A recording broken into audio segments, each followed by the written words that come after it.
마태복음 8번째 시간입니다. 제목은 하나님 나라가 확장되다입니다.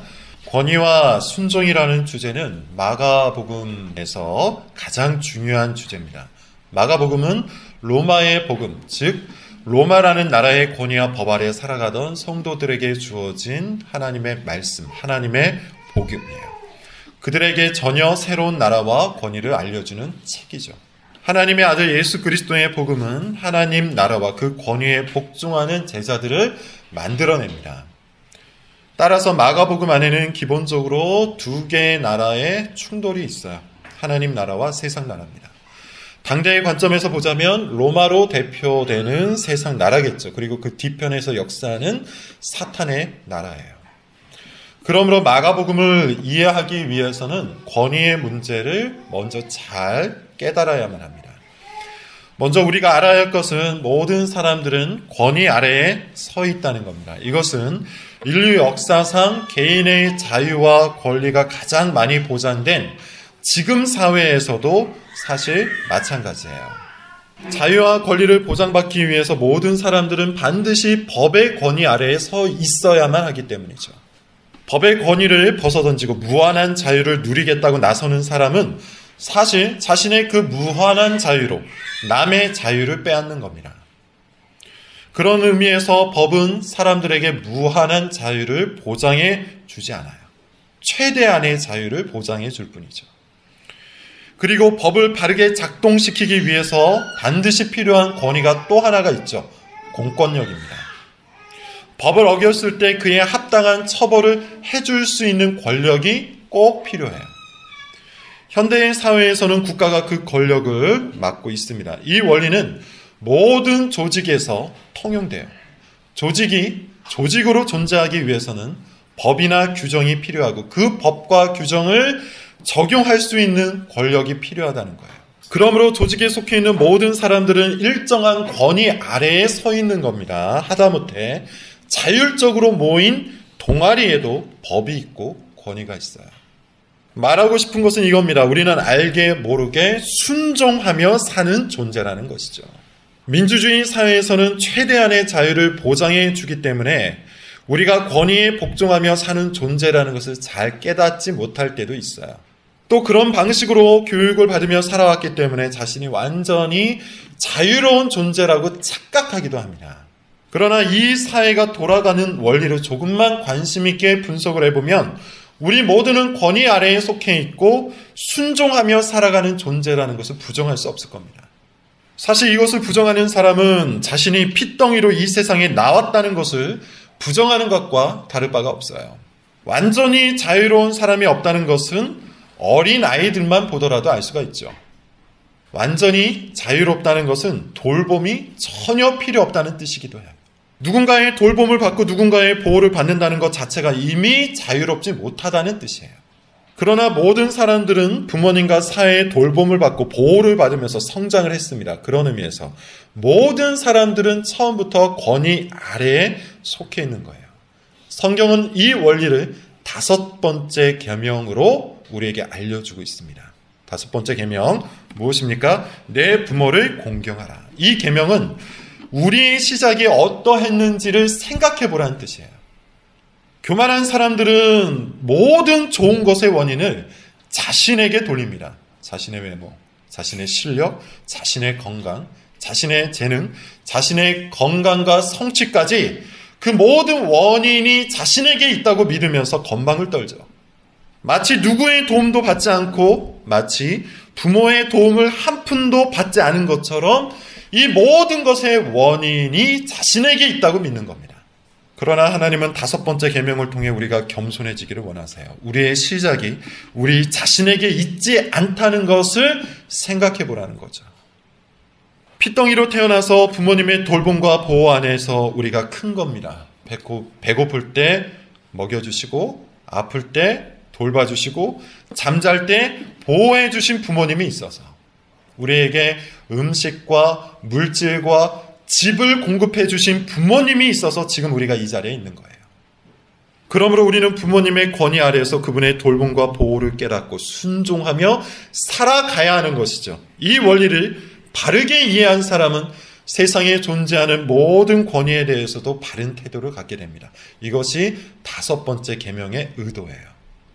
자, 그런데 여기서 중요한 것은 모든 사람들이 결국에는 어떤 권위에 속하여 순종하며 산다는 것, 바로 거기에 있습니다. 스스로 완전히 자유롭다 믿는 사람들조차도 사실은 그런 사상에 복종하는 것일 뿐이라고 했죠. 스스로 완전히 자유로운데 왜 법을 따릅니까? 스스로 완전히 자유로운데 왜 돈을 벌려 하고 왜 명예를 얻으려고 합니까? 스스로 완전히 자유로운데 왜 다른 사람들의 평가에 흥분을 합니까? 왜 남의 잣대에 기대어 성공을 하려고 합니까? 스스로 완전히 자유롭다는 핑계를 갖고 사실은 제 멋대로 살면서 자기가 원하는 모든 것을 누리고 싶어하는 현대 자유주의 사상의 영향을 받고 있는 것일 뿐이에요. 즉 권위를 부정적으로 여기도록 만드는 이 시대 사상의 권위에 복종하고 있는 겁니다. 그런 의미에서 하나님 나라와 세상 나라의 충돌은 사상의 싸움, 가치관의 충돌이라고 할 수 있는 것이죠. 어떤 생각에 복종할 것인가, 어떤 사상에 순종할 것인가, 어떤 가치관을 따를 것인가. 예컨대 오늘날 사람들을 지배하는 가장 커다란 사상은 모든 권위가 바로 나 자신에게 있다. 바로 이 생각이에요. 이 사상이에요. 소위 말하는 자기 중심적 사상이죠. 권위는 바로 내 안에 있다라는 겁니다. 이 사상은 모든 것의 기준이 바로 자신에게 있다는 생각을 만들어냈어요. 좋은 것과 싫은 것을 나누는 기준이 자기 자신입니다. 그래서 자신이 기분이 좋으면 좋은 겁니다. 반면에 기분이 나쁘면 나쁜 겁니다. 설교도 그렇게 평가해요. 설교를 듣고 기분이 좋으면 좋은 설교요. 설교를 듣고 기분이 나쁘면 나쁜 설교인 겁니다. 옳고 그른 것도 자기 자신을 중심으로 나누죠. 지금까지 자신이 쌓아온 편견과 취향에 맞으면 옳은 거예요. 안 맞으면 틀린 것이죠. 교회 가르침도 그렇게 평가합니다. 교회에서 가르치는 내용이 자기 편견과 취향에 맞으면 옳은 것이요, 맞지 않으면 틀린 거예요. 철저하게 자기 중심적으로 모든 것을 판단하는 것인데 이와 같은 자기 중심적 사상이 오늘날 교회까지도 장악해 가고 있다는 것이죠. 우리는 이것을 지난 본문에서 이미 확인했습니다. 안식일이었죠. 그리고 회당이었어요. 오늘날로 말하면 주일날 교회 예배당 아닙니다. 거기 귀신 들린 사람이 버젓이 들어와 있었습니다. 말씀이 강론이 되었고 시편이 불려지고 있었고 기도가 행해지는 바로 그곳에 귀신이 한 사람을 장악하고 있었다는 거예요. 마치 주일 예배 시간에 찬양을 하고 기도를 하고 설교를 들음에도 불구하고 정신이 전혀 다른 것에 사로잡혀 있는 것과 같은 현상이라는 것이죠. 생각과 사상이 철저히 자기 자신에게 고착화되어서 어떠한 설교를 들어도 그 생각과 사상이 한 발자국도 앞으로 나아가지 못하는 현상, 이것이 귀신 들린 현상과 다를 바가 없다는 겁니다. 귀신이 한 사람을 장악하는 것과 세상 철학이 한 사람을 장악하는 것은 그런 면에서 유사해요. 결국 자기 생각에서 자기가 만들어 놓은 자기 사상에서 한 발자국도 움직이지 않는 것이죠. 반면에 제자는 다릅니다. 예수님은 시몬과 안드레, 야고보와 요한을 차례로 부르셨습니다. 말씀을 듣고 꿈쩍도 하지 않았던 귀신 들린 사람과는 달리 이 제자는 즉각 반응을 했죠. 심지어 자기 것을 다 버리고 예수님을 따랐어요. 그래서 마가는 이들을 제자라고 부르는 겁니다. 제자는 그런 의미에서 새로운 권위를 받아들이고 그 새로운 권위에 복종하는 사람이에요. 이것이 지금 마가복음의 맥락이에요. 하나님 나라의 복음이 선포되자 제자가 따라왔고 그 제자는 그 권위에 복종하는 자예요. 자신이 지금까지 만들어온 삶을 버리기까지 순종을 했습니다. 자신이 지금까지 쌓아온 편견과 취향을 버리기까지 순종을 했습니다. 제자는 이 세상 철학을 따르는 대신 하나님 나라의 율법을 따라요.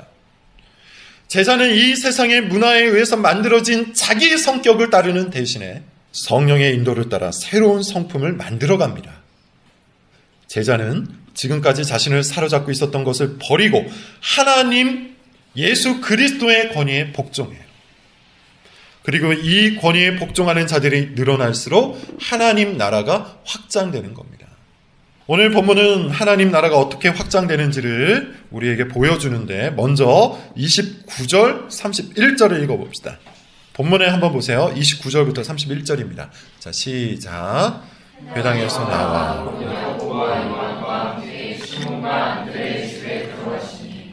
시몬의 장모가 열병으로 누워있는 기사 사람들이 곧 그 여자에 대하여 예수께 여짜오는데 나아가사 그 손을 잡아 일으키시니 열병이 떠나고 여자가 그에게 수종됩니다.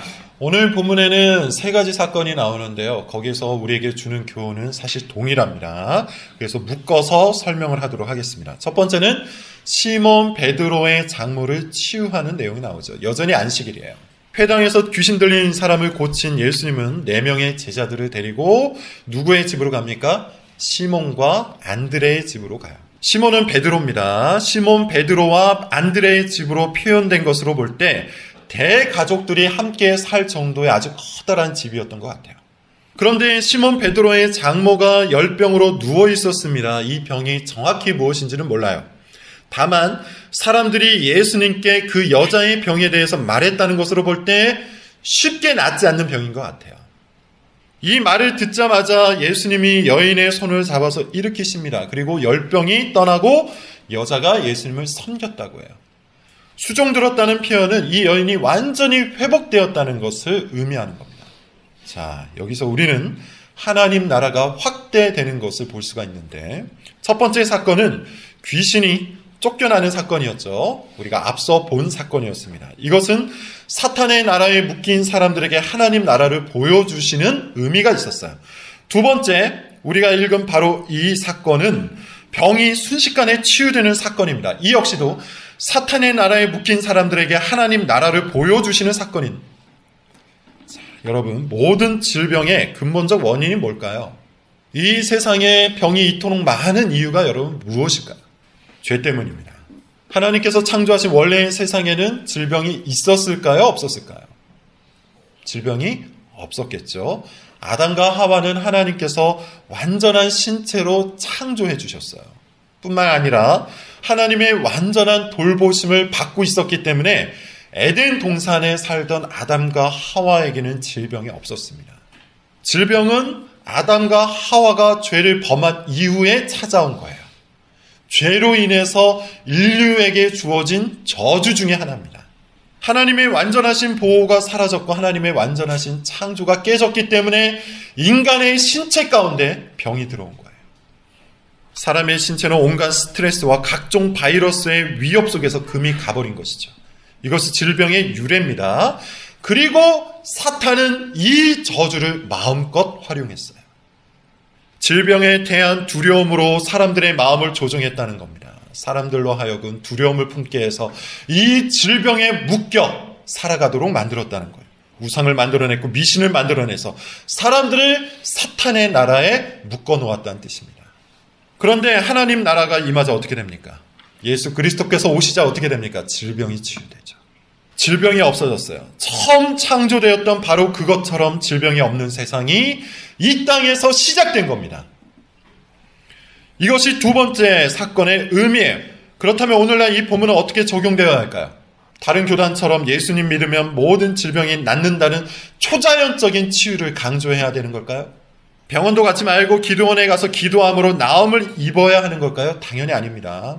병에 걸리면 병원에 가야 합니다. 물론 기도도 해야 되겠죠. 좋은 병원, 좋은 의사, 좋은 약을 만날 수 있도록 하나님께서 원하시는 모든 수단을 통하여 우리를 낫게 해주시도록 우리는 힘써 기도해야 돼요. 하나님께서 원하시면 우리의 질병은 나음을 입을 것이요 또 우리의 모든 신체가 깨끗게 될 것을 믿고 힘써 기도해야 한다는 겁니다. 그러므로 병에 걸린 사람들은 병원에 다니면서 열심히 기도해야 돼요. 하지만 오늘 본문은 그보다 조금 더 적극적인 적용이 필요한 본문입니다. 하나님 나라를 확장해야 한다는 것이죠. 그러기 위해서 우리는 하나님 나라가 얼마나 좋은지 그리고 사탄의 나라가 얼마나 악한지를 알아야 돼요. 예수님은 이 사건을 통해서 우리에게 하나님 나라가 얼마나 좋은지를 보여주고 싶어 하시는 거예요. 하나님 나라에서는 모든 사람들이 행복을 누립니다. 하나님 나라에서는 모든 사람들이 건강해집니다. 하나님 나라에서는 모든 사람들이 나음을 입고 즐거워합니다. 하나님 나라에서는 자신을 괴롭혔던 그 수많은 악한 것들이 사라지게 됩니다. 나의 생각을 사로잡았던 탐욕과 정욕이 사라집니다. 나의 신체를 사로잡았던 질병과 아픔이 사라집니다. 나의 마음을 사로잡았던 고민과 불안도 사라집니다. 하나님 나라는 진정으로 복되고 진정으로 아름다우며 진정으로 찬란합니다. 그러므로 하나님의 아들 예수 그리스도의 복음을 전하여 우리가 있는 모든 곳에 그 행복하고 즐겁고 복된 하나님 나라가 임하도록 해야 한다는 것이죠. 이것이 본문을 통해서 우리가 얻을 수 있는 교훈이에요. 하나님 나라를, 그 복되고 영광스럽고 찬란한 하나님 나라를 이 땅에 임하도록 해야 한다는 겁니다. 우리나라에 들어온 탈북자들이 길을 쓰고 가족들을 북에서 빼내오려고 하는 이유가 여러분 어디에 있습니까? 북한에 비해 우리나라가 훨씬 더 행복한 나라이기 때문이죠. 북한에서는 제대로 된 끼니를 먹을 수가 없어요. 제대로 된 자유를 누릴 수도 없어요. 제대로 된 문화를 즐길 수도 없습니다. 반면 우리나라는 어떻습니까? 그에 비해 먹을 것이 풍족하죠. 그에 비해 자유와 권리가 보장되어 있죠. 즐겁고 유익한 문화들이 넘쳐납니다. 자신만 이것들을 실컷 즐기고 북한에 있는 가족들을 내동댕이 치는 사람들은 아마도 거의 없을 거예요. 어떻게 해서든지 우리나라로 데려오려 할 겁니다. 마찬가지예요. 사탄의 나라에 묶여있는 사람들은 생각과 마음과 행동이 이 모든 악한 것들에 묶여있는 겁니다. 그래서 슬픔과 아픔과 질병과 고통이 그들의 인생 속에 끊이지 않아요. 정신적인 공허가 있어요. 마음에 허기가 있어요. 그래서 항상 괴로워합니다. 헛된 것들을 추구합니다. 탐욕과 정욕에 넘어집니다. 그리고 그로 인해서 스트레스를 받습니다. 삶 속에 악한 열매들이 항상 넘쳐 흐릅니다. 근심과 고민과 걱정으로 가득 찹니다. 이것이 사탄의 나라에 묶여있는 사람들의 현실이에요. 그들은 스스로 행복을 추구해 가지만 사실 그 어디에도 행복이 없죠. 그러므로 하나님 나라의 풍족함을 경험한 사람들은 참으로 복되고 행복한 나라가 있다는 사실을 알려야 되는 거예요. 그것이 당연한 것이죠. 하나님 나라를 확장시키는 것, 사람들을 하나님 나라로 초대하는 것, 하나님 나라의 행복과 즐거움을 우리가 보여주는 것, 이것이 오늘 본문에서 우리가 얻을 수 있는 교훈이라는 겁니다. 그리고 예수님이 친히 그 모범을 보여주고 계신 것이죠. 다시 오늘 본문입니다. 32절부터 34절이에요. 같이 읽어볼게요. 자, 시작. 저물어 해질 때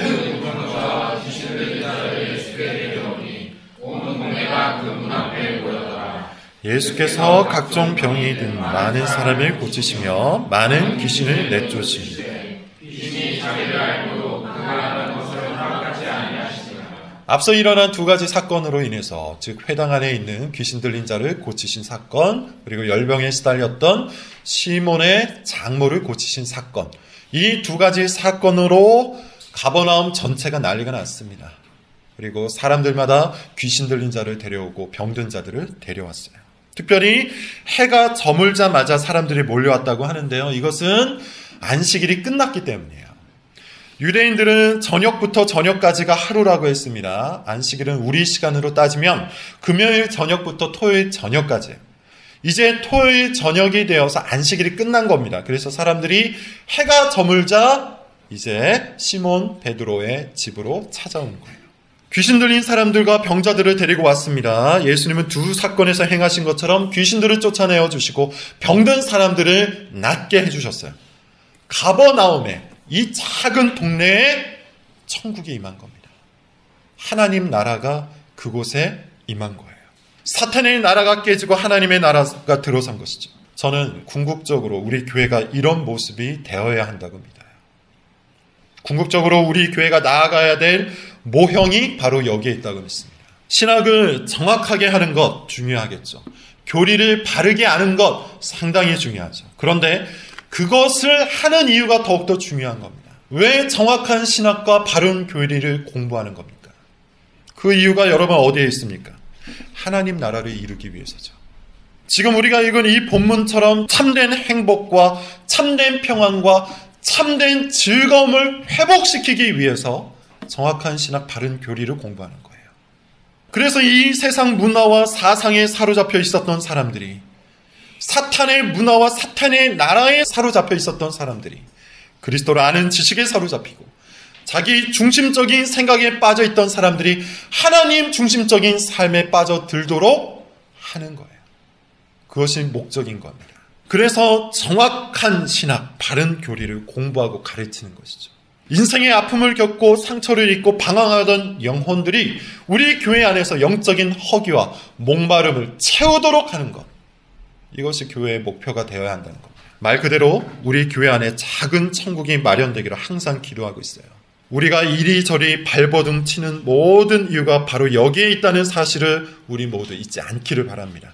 왜냐하면 예수님은 바로 그것 때문에 이 땅에 오셨기 때문이에요. 바로 그것을 위해서 제자를 불러주셨기 때문이에요. 그리고 이처럼 우리 교회 안에 작은 천국을 이루고 하나님 나라를 확장하기 위해 우리가 또한 해야 할 일이 있습니다. 예수님께서 보여주신 모범인데요. 35절부터 37절입니다. 같이 한번 읽어볼게요. 시작. 새벽 아직도 밝기 전에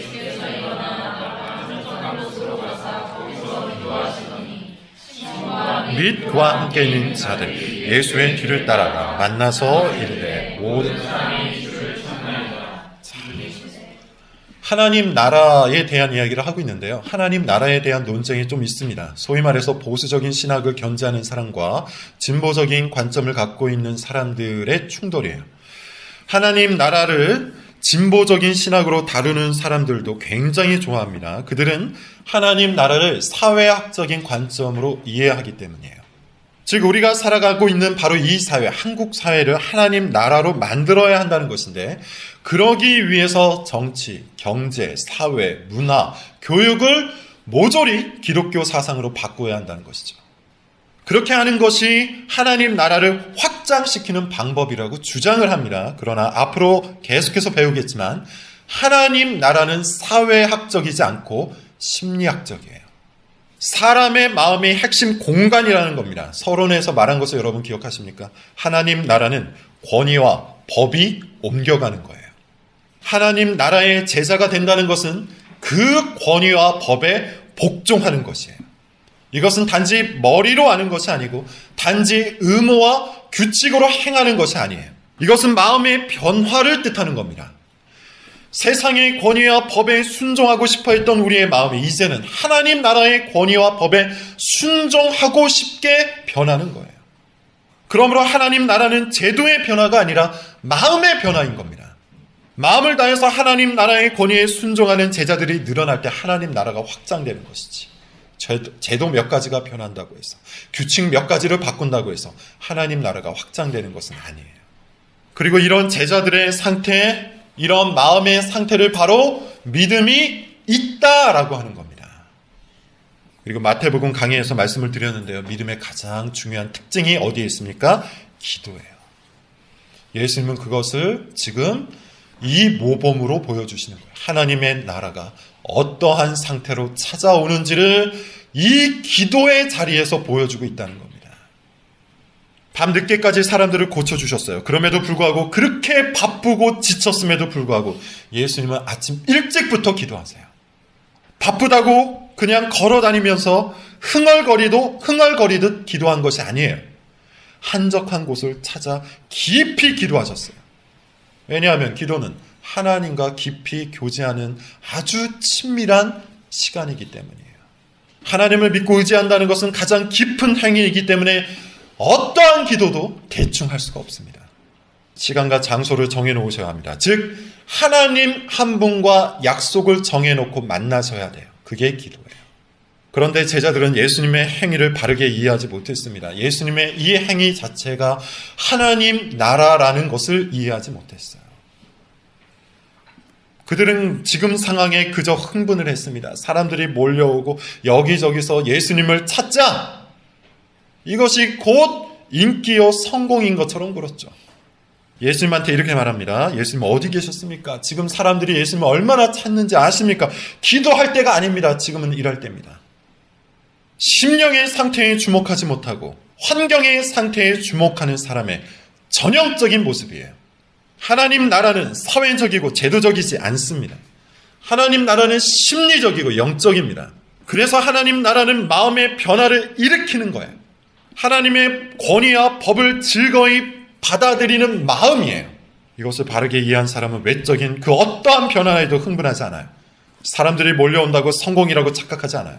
수백 명, 수천 명, 수만 명의 사람이 교회에 몰려와도 마음의 변화를 받은 사람이 극히 적으면 하나님 나라가 이루어진 것이 아닙니다. 반면에 수십 명에 불과한 교회라 해도 마음의 변화를 받은 사람들이 모여 있다면 바로 그 자리에 천국이 임한 거예요. 하나님 나라가 이루어진 거예요. 그런 의미에서 칼빈은 교회의 생명은 사람의 숫자에 달려있지 않다고 합니다. 어찌되었든 아직까지 모든 면에서 많이 부족했던 제자들은 사람들이 몰려오는 바로 그 현상에만 흥분을 하고 있었죠. 그러나 예수님은 그런 현상이 아니라 자신의 사명에 집중하세요. 마지막입니다. 38절 39절 같이 읽어볼게요. 시작. 이르시되 우리가 다른 가까운 마을으로 가자. 거기서도 전도하리니 내가 너를 위하여 왔노라 하시고 이에 온 갈릴리에 다니시며 그들의 여러 회당에서 전도하시고 또 귀신들을 내쫓으시더라. 인기와 성공을 거두었던 가버나움에 자신의 왕국을 만들지 않으셨어요. 그리고 원래 의도하신 대로, 원래 보내심을 받은 대로 하나님 나라의 복음을 전하러 돌아다니십니다. 거기서도 내가 전도하리니 내가 이를 위하여 왔노라. 여러분, 이제 우리가 할 일이 아주 명확합니다. 예수님의 모범을 따라가야 돼요. 예수님은 하나님 나라를 이 땅에 가져오셨죠. 그리고 가버나움이라는 마을 안에 작은 천국을 이루어 주셨어요. 귀신에 사로잡힌 사람들, 질병에 시달리는 사람들, 각종 이유로 고통받는 모든 사람들을 고쳐주셨어요. 하나님 나라의 행복과 아름다움과 즐거움과 복됨을 보여주셨다는 겁니다. 이 하나님 나라를 가버나움만이 아니라 갈릴리 전체로 확대하셨어요. 이것을 위해서 오셨기 때문이에요. 우리도 이와 같이 해야 합니다. 먼저 우리가 해야 할 일은 우리 교회 안에 작은 천국을 이루는 것이죠. 누구든지 오도록 해야 합니다. 지성적이고 세련된 교회를 추구해서는 안 됩니다. 아픔과 슬픔과 고통과 결핍 속에 있는 모든 사람들에게 행복과 즐거움을 선사하는 교회를 추구해요. 그렇게 상실과 결핍과 아픔과 슬픔 속에 있는 자들에게 작은 천국을 이루어 줘야 돼요. 그러면서도 동시에 뭘 해야 합니까? 하나님 나라가 되기 위해서 꼭 필요한 권위에 대한 순종이 있어야 돼요. 하나님 나라가 정말로 이 땅에 있다는 것을 보여주기 위해 하나님의 권위와 법에 순종하는 제자들이 되어야 한다는 겁니다. 말씀의 통치를 위해서 말씀을 실천해야 하고 기도의 능력을 보여주기 위해 기도를 해야 합니다. 하나님 나라는 교회 안에만 머물러 있어서는 또한 안 되겠죠. 우리는 우리가 살아가는 세상에서도 하나님 나라가 임하도록 직장과 가정과 사회 안에서 하나님 나라의 권위와 법을 따라가야 됩니다. 교회를 벗어났다고 제 멋대로 살아서는 안 된다는 겁니다. 또한 사람들을 계속하여 하나님 나라에 초대해야겠죠. 이 즐겁고 복된, 이 아름답고 찬란한 나라로 사람들을 인도해야 돼요. 사람들의 어부가 되어야 한다는 겁니다. 사람들의 심령 속에 변화가 일어날 수 있도록. 사탄의 나라에 묶여있는 그들의 심령이 하나님의 나라를 만날 수 있도록 그들에게 하나님의 아들 예수 그리스도의 복음을 전해야 한다는 것이죠. 하나님의 나라는 이미 임했습니다. 하나님 나라는 전진 중입니다. 그러므로 우리는 하나님 나라의 제자가 되어서 그 나라의 확장을 위해 오늘도 힘써 순종해야 합니다. 우리 담장너머 교회가 하나님 나라가 되고 하나님 나라를 확장하고 하나님 나라를 보여주는 그런 교회가 될 수 있기를